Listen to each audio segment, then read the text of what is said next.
নমস্কাৰ প্ৰিয় দৰ্শক আপোনালোক সকলোকে কৃষ্ণকান্ত সন্দিকৈ ৰাজ্যিক মুক্ত বিশ্ববিদ্যালয়ৰ দৃশ্যশ্ৰাব্য অনুষ্ঠান সীমাৰ পৰিধি ভাঙিলৈ স্বাগতম প্ৰিয় দৰ্শক আমাৰ আজিৰ বিষয় হ'ল সেমিকন্ডাক্টৰ ডিভাইচেছ আৰু এই বিষয়ে আপোনালোকক কিছু কথা জনাব কৃষ্ণকান্ত সন্দিকৈ ৰাজ্যিক মুক্ত বিশ্ববিদ্যালয়ৰ ইলেক্ট্ৰনিক্স বিভাগৰ সহকাৰী অধ্যাপক অন্তৰা মহন্ত বৰুৱাই তেন্তে প্ৰিয় দৰ্শক আহকচোন আগবাঢ়ো আজিৰ অনুষ্ঠানটিৰ মাজলৈ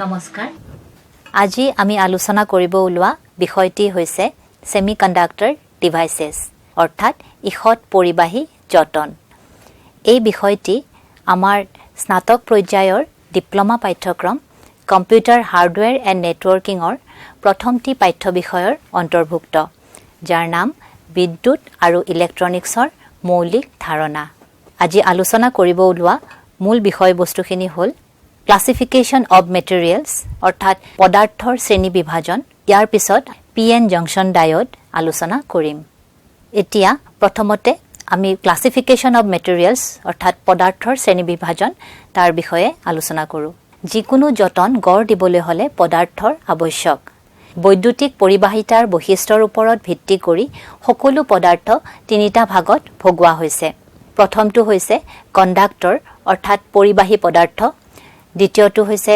ইনসুলেটৰ অৰ্থাৎ অপৰিবাহী পদাৰ্থ আৰু তৃতীয়টো হৈছে সেমিকন্ডাক্টৰ অৰ্থাৎ ইখত পৰিবাহী পদাৰ্থ এইবোৰ পদাৰ্থৰ বৈদ্যুতিক পৰিবহনৰ বৈশিষ্ট্য শক্তি বন্ধনীৰ সহায়েৰে ব্যাখ্যা কৰিব পাৰি এতিয়া আমি প্ৰথমতে কণ্ডাক্টৰৰ বিষয়ে কিছু কথা আলোচনা কৰো যিবোৰ পদাৰ্থৰ মাধ্যমেদি বিদ্যুৎ প্ৰবাহ অতি সহজতে প্ৰবাহিত কৰিব পাৰে সেই পদাৰ্থবোৰক কণ্ডাক্টৰ বুলি কোৱা হয় যেনে লু তাম এলুমিনিয়াম ইত্যাদি কণ্ডাক্টৰত যথেষ্ট সংখ্যক ইলেক্ট্ৰন থাকে যাৰ বাবে বিদ্যুৎ প্ৰবাহ প্ৰবাহিত হয় এই ইলেক্ট্ৰনসমূহৰ ৰেজিষ্টিভিটি অৰ্থাৎ ৰোধকত্ব যথেষ্ট কম হয় ই 10 to the power -8 to 10 to the power -6 ওম মিটাৰৰ ভিতৰত পৰে এতিয়া আমি চিত্ৰত দেখুৱা ধৰণে শক্তি বন্ধনী অৰ্থাৎ এনাৰ্জি বেণ্ড ডায়াগ্ৰাম ফৰ কণ্ডাক্টৰ্ছ এনে ধৰণৰ হয় ইয়াতে দুটা বন্ধনী থাকে এটা হৈছে ভ্যালেন্স বেণ্ড বা আচ্ছাদিত বন্ধনী আৰু এটা কণ্ডাকশন বেণ্ড বা পৰিবাহী বন্ধনী এই দুইটা বন্ধনী ওপৰা ওপৰিকৈ কণ্ডাক্টৰত থাকে ভ্যালেন্স বেণ্ডত যিবোৰ ইলেক্ট্ৰন থাকে তাক ভ্যালেন্স বেণ্ড বুলি কোৱা হয় যেহেতু ইয়াতে কণ্ডাকশন বেণ্ড আৰু ভ্যালেন্স বেণ্ড ওপৰা ওপৰিকৈ থাকে গতিকে ভ্যালেন্স ইলেক্ট্ৰনবোৰ ভ্যালেন্স বেণ্ড ত্যাগ কৰি কণ্ডাকশন বেণ্ডত অতি সহজতে যাব পাৰে আৰু এই ইলেক্ট্ৰনবোৰ কণ্ডাকশন বেণ্ডত মুক্ত ইলেক্ট্ৰন হিচাপে থাকে আৰু ইহঁতক মুক্ত ইলেক্ট্ৰন বা ফ্ৰী ইলেক্ট্ৰন বুলি কোৱা হয় এই ইলেক্ট্ৰনসমূহে বিদ্যুৎ প্ৰবাহৰ বাবে দায়বদ্ধ আৰু এই ইলেক্ট্ৰনবোৰক কণ্ডাকশন ইলেক্ট্ৰন বুলিও কোৱা হয় ইয়াৰ পিছত আমি ইনসুলেটৰ পদাৰ্থৰ বিষয়ে আলোচনা কৰো যিবোৰ পদাৰ্থৰ মাধ্যমেদি কোনো বিদ্যুৎ প্ৰবাহ প্ৰবাহিত হ'ব নোৱাৰে সেই পদাৰ্থবোৰক ইনসুলেটৰ বা অপৰিবাহী পদাৰ্থ বুলি কোৱা হয় যেনে আইনা প্লাষ্টিক কাঠ চিনামাটি ইত্যাদি এই পদাৰ্থত এনাৰ্জি বেণ্ড ডায়াগ্ৰাম অৰ্থাৎ শক্তি বন্ধনীৰ চিত্ৰটো এনে ধৰণৰ হয় ইয়াতে ভ্যালেন্স বেণ্ড আৰু কণ্ডাকশন বেণ্ডৰ মাজত যথেষ্ট ফাঁক থাকে এই ফাঁকখিনিক ফৰবিডেন গেপ বা নিষেধক ফাঁক বুলি কোৱা হয় অপৰিবাহী পদাৰ্থৰ ইলেক্ট্ৰনসমূহৰ ৰোধকত্ব 10 to the power 7 ৰ পৰা 10 to the power 18 ওমৰ ভিতৰত প্ৰসাৰিত এতিয়া আমি আহো ইখত পৰিবাহী পদাৰ্থলৈ অৰ্থাৎ সেমিকন্ডাক্টৰলৈ যিবোৰ পদাৰ্থৰ গাত পৰিবাহী আৰু অপৰিবাহী দুয়োটাৰে কিছুমান বৈশিষ্ট্য দেখা যায় সেই পদাৰ্থসমূহক ইখত পৰিবাহী পদাৰ্থ বা সেমিকন্ডাক্টৰ বুলি কোৱা হয় সাধাৰণতে দুটা ব্যৱহাৰ কৰা সেমিকন্ডাক্টৰ হ'ল সিলিকন আৰু জাৰ্মেনিয়াম সেমিকন্ডাক্টৰৰ এনাৰ্জি বেণ্ড ডায়াগ্ৰামত কণ্ডাকশন বেণ্ড আৰু ভ্যালেন্স বেণ্ডৰ ফাঁকটো ইনসুলেটৰৰ তুলনাত কিছু কম হয় ইয়াতে শক্তি বন্ধনীৰ ধাৰণা মতে ভ্যালেন্স বেণ্ড আংশিকভাৱে পূৰ্ণ হয় আৰু কণ্ডাকশ্যন বেণ্ড সম্পূৰ্ণভাৱে খালী হৈ থাকে। এতিয়া সেমিকণ্ডাক্টৰত ভেলেন্স বেণ্ডৰ পৰা এটা ভেলেন্স ইলেক্ট্ৰন কণ্ডাকশ্যন বেণ্ডলৈ পঠিয়াবলৈ হ'লে কম ইলেক্ট্ৰিক ফিল্ড অৰ্থাৎ বৈদ্যুতিক ক্ষেত্ৰৰ প্ৰয়োজন হয়। ইয়াৰ সংখ্যা 1 ইলেক্ট্ৰন ভল্ট হয়। শক্তি বন্ধনীৰ ধাৰণা মতে সেমিকণ্ডাক্টৰৰ ভেলেন্স বেণ্ডটো আংশিকভাৱে পূৰ্ণ হৈ থাকে আৰু কণ্ডাকশ্যন বেণ্ডটো প্ৰায় খালী হৈ থাকে। এটা ভেলেন্স ইলেক্ট্ৰন ভেলেন্স বেণ্ডৰ পৰা কণ্ডাকশ্যন বেণ্ডলৈ পঠিয়াবলৈ হ'লে 1 ইলেক্ট্ৰন ভল্ট শক্তিৰ প্ৰয়োজন হয়। এতিয়া 0 কেলভিন উষ্ণতাত ভেলেন্স বেণ্ডৰ ভেলেন্স ইলেক্ট্ৰনসমূহ পূৰ্ণ হৈ থাকে আৰু কণ্ডাকশ্যন বেণ্ডটো সম্পূৰ্ণ খালী হৈ থাকে। গতিকে কোনো ইলেক্ট্ৰন ভেলেন্স ইলেক্ট্ৰন কণ্ডাকশ্যন বেণ্ডলৈ প্ৰবাহিত হ'ব নোৱাৰে। গতিকে এটি সেমিকণ্ডাক্টৰ 0 কেলভিন উষ্ণতাত অপৰিবাহী পদাৰ্থ হিচাপে আচৰণ কৰে। তেনেধৰণে যদি আমি উষ্ণতা কিছু পৰিমাণে বৃদ্ধি কৰোঁ তেতিয়া ভেলেন্স ইলেক্ট্ৰনসমূহ কণ্ডাকশ্যন বেণ্ডলৈ গতি কৰে। সাধাৰণ উষ্ণতাত অৰ্থাৎ 300 কেলভিন উষ্ণতাত এই ভেলেন্স ইলেক্ট্ৰনসমূহ কণ্ডাকশ্যন বেণ্ডলৈ গতি কৰে। তেতিয়া এটা সেমিকণ্ডাক্টৰে কণ্ডাক্টৰ হিচাপে আচৰণ কৰে। এতিয়া আমি সেমিকণ্ডাক্টৰৰ কি প্ৰকাৰৰ সেই বিষয়ে আলোচনা কৰিম। ইখত পৰিবাহী অৰ্থাৎ সেমিকণ্ডাক্টৰ মূলতঃ দুটা ভাগত বিভক্ত কৰা হৈছে। এটা হৈছে ইন্ট্ৰিনসিক অৰ পিয়ৰ সেমিকণ্ডাক্টৰ অৰ্থাৎ অন্তৰ্নিহিত বা বিশুদ্ধ পৰিবাহী আৰু দ্বিতীয়টো এক্সট্ৰিনসিক অৰ ইম্পিয়ৰ সেমিকণ্ডাক্টৰ অৰ্থাৎ বৰ্হিভূত বা অশুদ্ধ ইখত পৰিবাহী। আকৌ এক্সট্ৰিনসিক সেমিকণ্ডাক্টৰ দুটা প্ৰকাৰত বিভক্ত কৰা হৈছে। এটা হৈছে পি প্ৰকাৰ অৰ্থাৎ পি টাইপ সেমিকণ্ডাক্টৰ আৰু দ্বিতীয়টো এন প্ৰকাৰ অৰ্থাৎ এন টাইপ সেমিকণ্ডাক্টৰ। এতিয়া আমি ইন্ট্ৰিনসিক সেমিকণ্ডাক্টৰ বা অন্তৰ্নিহিত সেমিকণ্ডাক্টৰৰ বিষয়ে আলোচনা কৰোঁ। যিবোৰ সেমিকণ্ডাক্টৰ বিশুদ্ধ ফৰ্মত থাকে সেই সেমিকণ্ডাক্টৰবোৰক ইন্ট্ৰিনসিক সেমিকণ্ডাক্টৰ বুলি কোৱা হয়। চিত্ৰত দেখুওৱা ধৰণে ইন্ট্ৰিনসিক সেমিকণ্ডাক্টৰৰ প্ৰত্যেকটো এটমৰ বাহিৰৰ কক্ষত 4টাকৈ ভেলেন্স ইলেক্ট্ৰন থাকে। এতিয়া এটা এটমে স্থিৰ গাঁথনি পাবলৈ হ'লে নিকটৱৰ্তী এটমৰ পৰা আৰু 4টা ইলেক্ট্ৰনৰ প্ৰয়োজন হয়। এতিয়া চিত্ৰত দেখুওৱা ধৰণে প্ৰত্যেকটো এটমৰ বাহিৰৰ কক্ষত থকা 4টা ভেলেন্স ইলেক্ট্ৰনে নিকটৱৰ্তী এটমৰ বাহিৰৰ কক্ষত থকা 4টা ভেলেন্স ইলেক্ট্ৰনৰ লগত কোভেলেন্ট বণ্ডৰ সৃষ্টি কৰে। 0 কেলভিন উষ্ণতাত এই ইলেক্ট্ৰনবোৰে নিজৰ নিউক্লিয়াছৰ লগত দৃঢ়ভাৱে সংক্ষিপ্ত হৈ থাকে আৰু তেতিয়া এই সেমিকণ্ডাক্টৰটোৱে এটি ইনসুলেটৰ হিচাপে আচৰণ কৰে। এই চিত্ৰত ইন্ট্ৰিনসিক সেমিকণ্ডাক্টৰৰ এট এবছলিউট 0 টেম্পাৰেচাৰৰ গাঁথনিটো দেখুওৱা হৈছে। যেতিয়া উষ্ণতা বৃদ্ধি হয় তেতিয়া কিছুমান কোভেলেন্ট বণ্ড ভাঙি যায় আৰু তাত থকা ইলেক্ট্ৰনসমূহ কোভেলেন্ট বণ্ডৰ পৰা ওলাই আহি মুক্ত অৱস্থাত গুচি আহে আৰু সেই ইলেক্ট্ৰনসমূহক ফ্ৰী ইলেক্ট্ৰন বুলি কওঁ। ওলাই অহা ইলেক্ট্ৰনৰ ঠাইত এটি গাঁতৰ সৃষ্টি হয় যাক হোল বুলি কোৱা হয়। ইন্ট্ৰিনসিক সেমিকণ্ডাক্টৰৰ ফ্ৰী ইলেক্ট্ৰনৰ সংখ্যা আৰু হোলৰ সংখ্যা সমান থাকে। এই হোল হৈছে ধনাত্মক আধানযুক্ত আৰু ইলেক্ট্ৰন হৈছে ঋণাত্মক আধানযুক্ত। যেতিয়া এটা ইন্ট্ৰিনসিক সেমিকণ্ডাক্টৰত এটা বেটাৰী সংলগ্ন কৰা হয় তেতিয়া তাৰ মাজেদি প্ৰবাহিত হোৱা বিদ্যুৎ ইলেক্ট্ৰন আৰু হোলৰ প্ৰবাহিতৰ যোগফলৰ সমান হয়। এতিয়া আমি এক্সট্ৰিনসিক সেমিকণ্ডাক্টৰৰ বিষয়ে আলোচনা কৰোঁ। যেতিয়া এটা ইন্ট্ৰিনসিক সেমিকণ্ডাক্টৰত কিছু সংখ্যক ইম্পিয়ৰ্ড এটম অৰ্থাৎ অশুদ্ধ এটম লগ লগোৱা হয় তাৰ পৰিবাহিকতা বৃদ্ধিৰ বাবে তেতিয়া সেই সেমিকণ্ডাক্টৰটোক এক্সট্ৰিনসিক সেমিকণ্ডাক্টৰ বুলি কোৱা হয় আৰু এই অশুদ্ধ এটমৰ ভিত্তিতেই এক্সট্ৰিনসিক সেমিকণ্ডাক্টৰক দুটা ভাগত ভগোৱা হৈছে। এটা হৈছে পি টাইপ আৰু আনটো হৈছে N type. Next P type semiconductor. যেতিয়া ট্ৰাইভেলেন্ট ইম্পিউৰিটি এটম ইন্ট্ৰিনসিক সেমিকণ্ডাক্টৰত সংযোগ কৰা হয় তেতিয়া সেই সেমিকণ্ডাক্টৰটোক পি টাইপ সেমিকণ্ডাক্টৰ বুলি কোৱা হয়। ট্ৰাইভেলেণ্ট ইম্পিউৰিটি এটমৰ উদাহৰণ হ'ল বৰন, এলুমিনিয়াম, গেলিয়াম, ইণ্ডিয়াম ইত্যাদি। এই ইম্পিউৰিটি এটমবোৰক এক্সেপ্টৰ ইম্পিউৰিটি এটম বুলিও কোৱা হয়। এতিয়া চিত্ৰত দেখুওৱা ধৰণে বৰন এটম এটা ইন্ট্ৰিনসিক সেমিকন্ডাক্টৰৰ লগত সংযোগ কৰা হৈছে। যেহেতু বৰন এটমৰ ভ্যালেন্স ইলেক্ট্ৰন 3টা, ই নিকটৱৰ্তী আন সেমিকন্ডাক্টৰৰ লগত কোভেলেন্ট বন্ড গঠন কৰে আৰু চতুৰ্থ কোভেলেন্ট বন্ডটো খালী অৱস্থাত থাকে। এতিয়া চিত্ৰত দেখুওৱা ধৰণে এটা বৰন এটম ইন্ট্ৰিনসিক সেমিকন্ডাক্টৰত সংযোগ কৰা হৈছে। যেহেতু বৰন এটমৰ 3টা ভ্যালেন্স ইলেক্ট্ৰন থাকে, এই 3টা ভ্যালেন্স ইলেক্ট্ৰনে নিকটৱৰ্তী আন 3টা সিলিকন এটমৰ লগত কোভেলেন্ট বন্ড গঠন কৰে।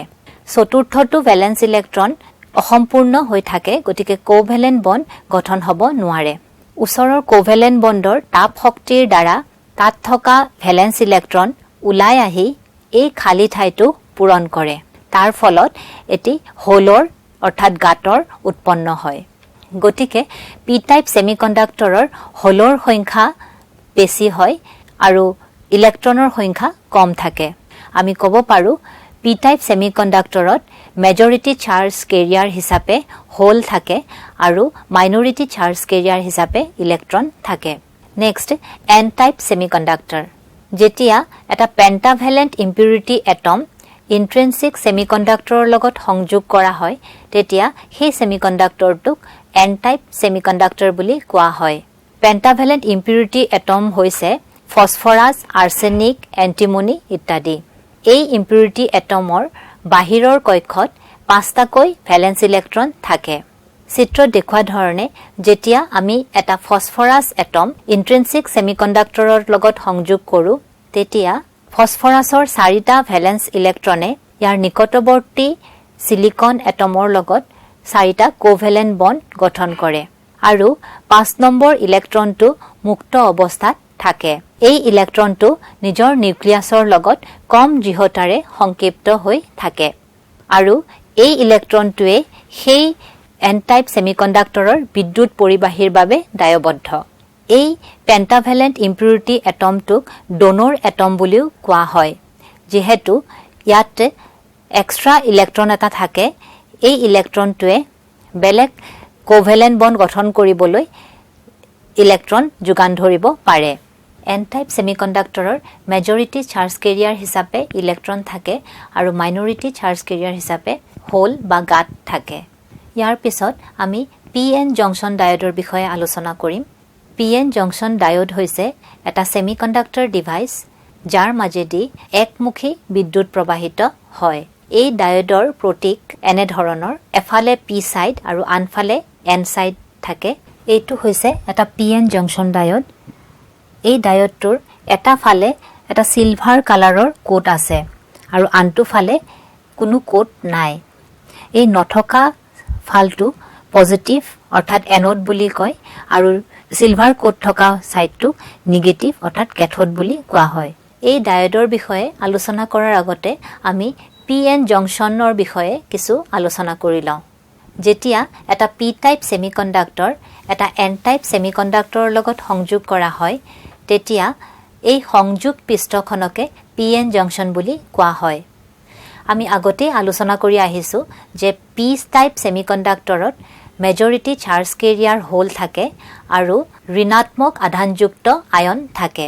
ঠিক তেনেকে এটা এন টাইপ সেমিকন্ডাক্টৰত মেজৰিটি চাৰ্জ কেৰিয়াৰ হিচাপে ইলেক্ট্ৰন থাকে আৰু ধনাত্মক আধানযুক্ত আয়ন থাকে।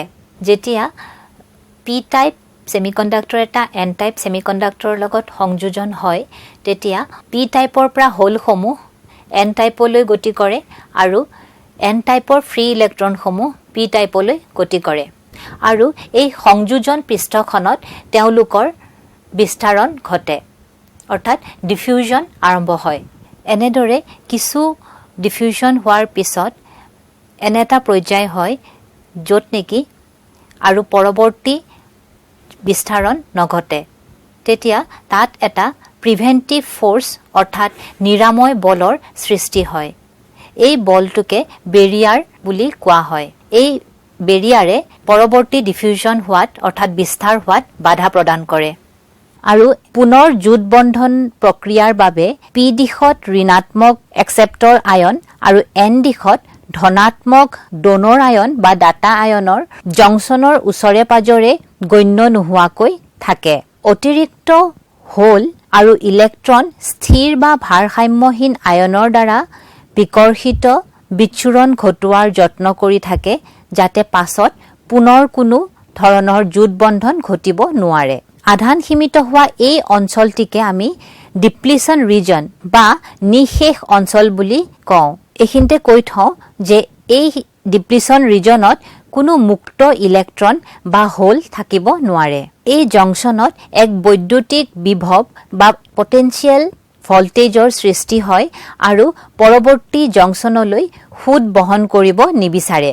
ইয়াকে বেৰিয়াৰ পটেনচিয়েল বুলি কোৱা হয়। ৰুম টেম্পাৰেচাৰত জাৰ্মেনিয়ামৰ বাবে 0.3 ভোল্ট আৰু সিলিকনৰ বাবে 0.7 ভোল্ট জংচন বেৰিয়াৰ পটেনচিয়েল হয়। এতিয়া আমি ফৰৱাৰ্ড বায়াস পিএন জংচনৰ বিষয়ে আলোচনা কৰোঁ। যেতিয়া এটা বেটাৰী পিএন জংচনত সংযোগ কৰা হয় আৰু তাৰে পজিটিভ সাইডটো পি টাইপত আৰু নিগেটিভ সাইডটো এন টাইপত সংযোগ কৰা হয়, তেতিয়া তাক ফৰৱাৰ্ড বায়াস বুলি কোৱা হয়। এই ফৰৱাৰ্ড বায়াস পিএন জংচনৰ চিত্ৰ আমি বিশ্লেষণ কৰিব লৈছোঁ। এতিয়া ফৰৱাৰ্ড বায়াসৰ পিএন জংচনত বেটাৰীৰ ধনাত্মক মেৰুৰ পৰা ধনাত্মক আধানযুক্ত হোলবোৰ বিকৰ্ষিত হয় আৰু জংচনৰ ফালে গতি কৰে, আৰু ইলেক্ট্ৰন বেটাৰীৰ ঋণাত্মক প্ৰান্তৰ পৰা বিকৰ্ষিত হৈ জংচনৰ ফালে প্ৰবাহিত হয়। ফৰৱাৰ্ড ভল্টেজ প্ৰয়োগৰ বাবে বৈদ্যুতিক ক্ষেত্ৰ এখন গঢ় লয় আৰু পটেনচিয়েল বেৰিয়াৰৰ ক্ষেত্ৰৰ বিপৰীতে কাৰ্য সম্পাদন কৰে। এই ক্ষেত্ৰ দুৰ্বল হয় আৰু বল বিভৱৰ বা পটেনচিয়েল বেৰিয়াৰৰ আৰু খালী অঞ্চলত অৰ্থাৎ ডিপ্লিশ্যন ৰিজনৰ ঘনত্ব বা থিকনেছটো কমি যায়। ফলস্বৰূপে বহু সংখ্যক হোল আৰু ইলেক্ট্ৰন মেজৰিটি কেৰিয়াৰ জংচনটো অতিক্ৰম কৰে আৰু ফলত এই বৰ্তনীত এই চাৰ্কিটত কাৰেণ্টৰ প্ৰবাহ ঘটে। এনে প্ৰবাহক ফৰৱাৰ্ড বায়াস কাৰেণ্ট বুলি কোৱা হয়। ফৰৱাৰ্ড জংচনৰ ৰেজিষ্টেন্সটো কম থাকে আৰু এইখিনিতে কৈ থওঁ যে ইয়াত মাইনৰিটি কেৰিয়াৰৰ বাবেও খুব কম পৰিমাণৰ বিপৰীতমুখী প্ৰবাহৰ উপস্থিতিও উপলব্ধি হয়। এই প্ৰবাহ মাইনৰিটি কেৰিয়াৰৰ ফলত হয় আৰু ই উষ্ণতাৰ ওপৰত নিৰ্ভৰশীল আৰু ই এপ্লাইড ভল্টেজৰ ওপৰত ইণ্ডিপেণ্ডেণ্ট অৰ্থাৎ নিৰ্ভৰ নকৰে। নেক্সট আমি চাওঁ ৰিভাৰ্ছ বায়াস পিএন জংচন। যেতিয়া এটা বেটাৰীৰ নিগেটিভ সাইডটো পি টাইপ ছেমিকণ্ডাক্টৰৰ লগত আৰু পজিটিভ সাইডটো এন টাইপ ছেমিকণ্ডাক্টৰৰ লগত সংযোগ হয়, তেতিয়া ইয়াক ৰিভাৰ্ছ বায়াস পিএন জংচন বুলি কোৱা হয়। ৰিভাৰ্ছ বায়াস পিএন জংচনৰ চিত্ৰৰ বৈশিষ্ট্য এনেধৰণৰ: পি দিশৰ হোলসমূহ আৰু এন দিশৰ ইলেক্ট্ৰনসমূহ ক্ৰমান্বয়ে বেটাৰীৰ ঋণাত্মক আৰু ধনাত্মক মেৰুক আকৰ্ষণ কৰে। গতিকে মেজৰিটি কেৰিয়াৰসমূহ জংচনৰ পৰা আঁতৰি যায়, ফলত ডিপ্লিশ্যন ৰিজনৰ ঘনত্ব বা থিকনেছ বাঢ়ি যায়। ইয়ে পটেনচিয়েল বেৰিয়াৰ বৃদ্ধি কৰে আৰু চাৰ্জ কেৰিয়াৰৰ ওপৰত হাই ৰেজিষ্টেন্স প্ৰয়োগ কৰে, ফলত পিএন জংচন অতিক্ৰম কৰিবলৈ ন্যূনতম বৈদ্যুতিক প্ৰবাহ সৃষ্টি কৰে। অৱশ্যে নিগেটিভ কেৰিয়াৰৰ বাবে চাৰ্কিটত অতি কম পৰিমাণৰ প্ৰবাহৰ সুত বয়। এই প্ৰবাহকে ৰিভাৰ্ছ কাৰেণ্ট বুলি কোৱা হয়। এই প্ৰবাহৰ মাত্ৰা বৰ কম আৰু উষ্ণতাৰ ওপৰত নিৰ্ভৰশীল। ইয়াৰ মাত্ৰা সিলিকনত নেনো এম্পিয়াৰ আৰু জাৰ্মেনিয়ামত মাইক্ৰ' এম্পিয়াৰ হয়। এতিয়া আমি শেষত VI characteristics of PN junction ডায়োডৰ বিষয়ে আলোচনা কৰিব লৈছোঁ। VI কেৰেক্টাৰিষ্টিক্স হৈছে a graph which is drawn between the voltage and the current. X axisৰ ফালে আমি voltage plot কৰো আৰু Y axisৰ ফালে আমি current plot কৰো, যি current ডায়োডৰ পিএন জংচন ডায়োডৰ মাজেৰে প্ৰবাহিত হয়। এতিয়া সাৰ্কিটত দেখুওৱা মতে D হ'ল এটা ডায়োড, য'ত আমি V ভল্টেজ এটা বেটাৰী সংলগ্ন কৰিছোঁ আৰু এই বেটাৰীৰ ভল্টেজটো আমি পি পটেনচিঅমিটাৰৰ সহায়েৰে কম বেছি কৰিব পাৰোঁ। MA অৰ্থাৎ এটা এমিটাৰ আমি কানেক্ট কৰিছোঁ ডায়োডৰ মাজেদি প্ৰবাহিত হোৱা বৈদ্যুতিক প্ৰবাহ জুখিবৰ কাৰণে আৰু V ভল্টেজে ডায়োডৰ মাজেৰে যোৱা ভল্টেজটো জুখিবৰ কাৰণে আমি V ভল্টমিটাৰ এটা সংযোগ কৰিছোঁ আৰু ৰেজিষ্টেন্স R আমি ইয়াতে সংযোগ কৰিছোঁ এতিয়া VI ক্যাৰেক্টাৰিষ্টিক্স কাৰ্ভত আমি তিনিটা শাখাত নিৰ্ধাৰণ কৰিব পাৰো সেই শাখা কেইটা হ'ল zero' external voltage region forward bias region আৰু এটা ৰিভাৰ্স বায়াস ৰিজন যেতিয়া আমি ডায়োডত কোনো ভল্টেজ এপ্লাই নকৰো তেতিয়া ইয়াত কোনো বৈদ্যুতিক প্ৰবাহ সৃষ্টি নহয় আৰু এই জিৰ' এক্সটাৰ্নেল ভল্টেজ ৰিজনটো আমি এইখিনি O পইণ্টক দেখাব পাৰো এতিয়া লাহে লাহে আমি ভল্টেজ এপ্লাই কৰিলে ডায়োডৰ মাজেদি বৈদ্যুতিক প্ৰবাহ প্ৰবাহিত হ'ব আৰু যেতিয়া এই এপ্লাইড ভল্টেজ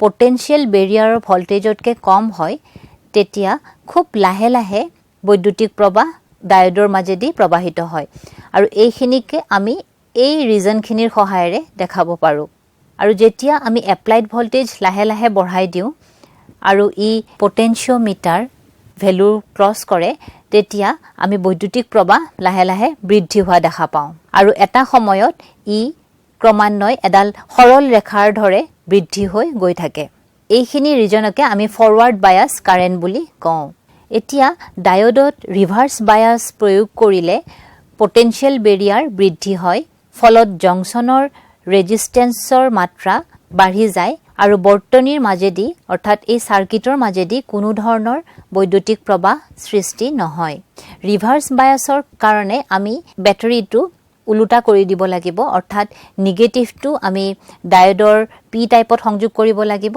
আৰু পজিটিভটো আমি এন টাইপত সংযোগ কৰিব লাগিব ৰিভাৰ্স বায়াসৰ ফলত খুব কম পৰিমাণৰ বিদ্যুৎ প্ৰবাহ ডায়োডৰ মাজেদি ঘটে যাক আমি ৰিভাৰ্স স্যাচুৰেশন কাৰেন্ট বুলি কওঁ যেতিয়া ৰিভাৰ্স বায়াস লাহে লাহে বঢ়াই দিওঁ তেতিয়া ৰিভাৰ্স স্যাচুৰেশন কাৰেন্ট বৃদ্ধি হয় আৰু ই ক্ৰমান্বয়ে বাঢ়ি যায় ফলত জংচনৰ ভাঙন ঘটে আমি এইখিনিক ব্ৰেকডাউন ৰিজন বুলি কওঁ প্ৰিয় দৰ্শক আজি আমি আলোচনা কৰা বিষয়বস্তু কেইটা হৈছে ক্লাসিফিকেশন অফ মেটেৰিয়েলছ আৰু পিএন জংচন ডায়োড ডায়োডৰ ভিতৰত আমি পিএন জংচননো কি তাৰ বিষয়ে কিছু কথা শিকিলো আৰু VI characteristics of PN junction ডায়োডৰ বিষয়ে কিছু কথা আলোচনা কৰিলো ইয়াৰ পৰৱৰ্তী পৰ্যায়ত আমি Zener diode transistor field effect transistor power transistor আৰু লাইট ডিপেন্ডেন্ট ৰেজিস্টৰৰ বিষয়ে আলোচনা কৰিম নমস্কাৰ